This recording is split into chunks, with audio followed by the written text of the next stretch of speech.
Have you ever wondered how you can find some of the best publicly traded businesses that have a lot of momentum, are growing rapidly, can compound internally and have very strong fundamentals? Well, the 20, 30, 40 stock screening technique that I will talk about in this video might be just the right process or method for you. So without further ado, let's jump right into it.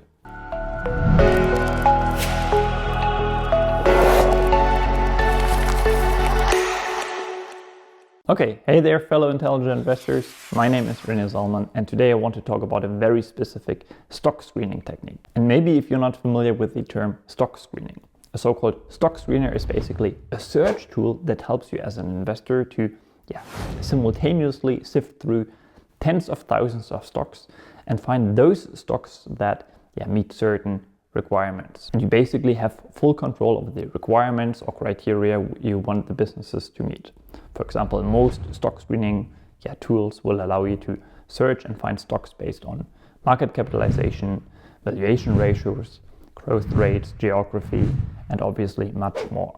But clearly not every stock screener out there offers the same functionality, and some actually require payment for more advanced features. But the one I always recommend is the Ticker Global Stock Screener, spelled TIKR. And I already published 2 videos on this channel, in which I extensively cover the tools and functionality offered by this platform. Personally, I consider myself a compounder investor. I truly believe that at the end of the day, every investor has to find an investment style that suits his or her personality.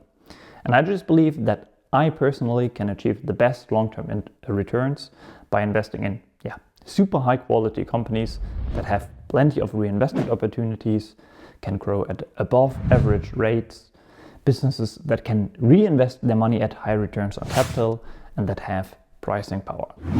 And ideally these firms can compound internally over the course of many years or ideally decades.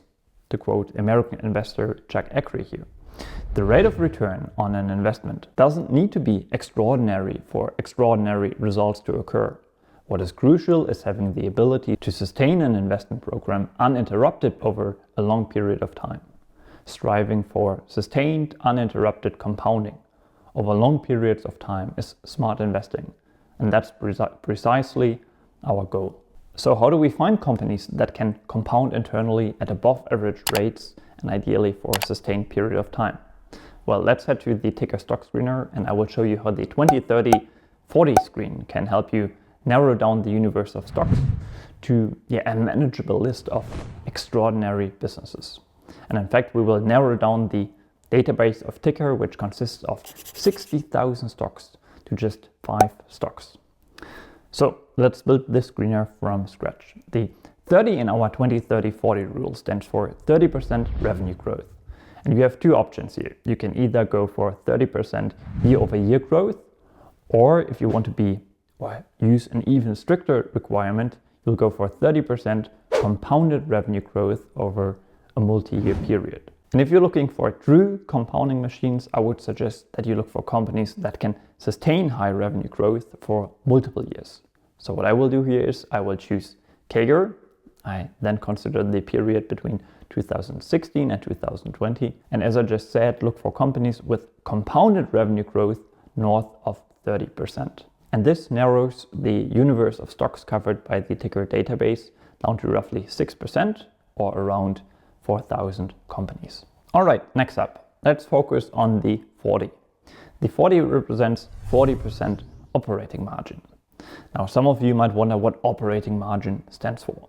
Well, the textbook definition for operating margin would be that it measures how much profit a company makes on each dollar of sales after covering its operating expenses, such as wages, raw materials, marketing, research and development costs, but before paying interest or tax. That's why operating income is sometimes also referred to as earnings before income and taxes.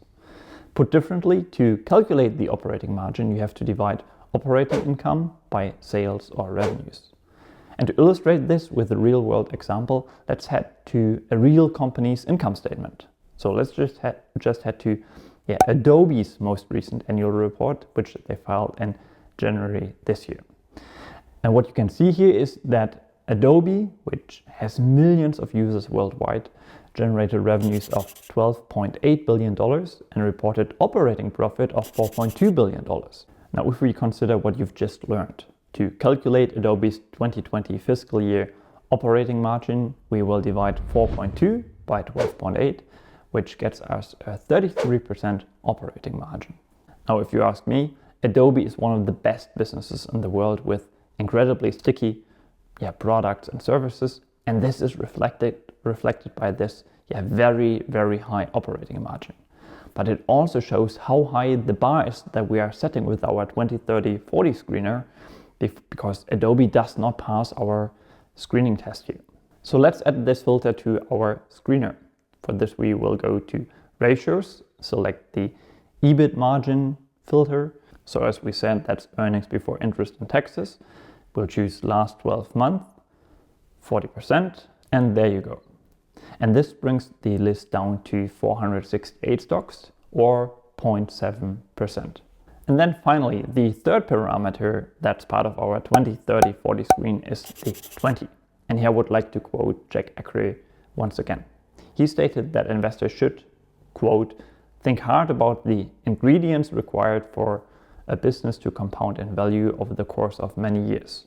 We believe these include 1. An ability to generate above average returns on shareholders' capital. 2. Opportunities to deploy additional capital at above average returns. And 3. A management team with the skill and judgment to sustain the process of compounding over a long period of time in the face of competition. So the 20 in our screening formula should cover the first compound ingredient mentioned by Jack Acre here. The business or the businesses we are looking for should earn high returns on capital. So let's head back to Ticker and add one more filter. So we will choose return on capital. Want to look for businesses that can earn returns north of 20%. And voila, this brings the universe of stocks down to just 132 stocks. Now, all of these companies are worth taking a closer look at. You'd need to check whether they have a healthy balance sheet, check whether they have an attractive business model, whether they are run by capable capital allocators, whether the firms earn high returns on capital consistently, or these superior returns were just the result of a favorable short-term environment. Be incredibly wary of cyclical companies here, by the way. Is the firm attractively valued? Just to name a few things worth examining further. I'll spare you the details here, but just to be clear, the final list of 132 companies is just a starting point. From here on, the actual work begins, and you might come to the conclusion that all of the 132 stocks that are on the list right now are not attractive investments. Again, at least, not right now. In fact, I would argue that aside from valuation, I'm pretty sure that a decent amount of the companies on our final list here should not even be classified as super high quality businesses. Now, I would actually like to add two more filters here. First off, let's go for a minimum market capitalization of 500 million. And second of all, let's focus on companies in the US. If we add these two filters, the list is reduced to just 5 companies. And one of the companies is actually Facebook, or after the rebrand, it's actually called Meta Platforms. I would say the other companies on this final list are lesser known, although personally I am familiar with Semler Scientific, and I've actually initiated a very small position in Semler quite recently, just to be fully transparent here. Now, of course, you might want to go hunting in other regions of the world, maybe throw in other developed countries like the Scandinavian countries, South Korea, Canada, Australia, the UK, Germany, or Japan, but I'll leave that up to you. And with that, I will wrap it up here. And as always, may your finances and investments prosper. Good luck.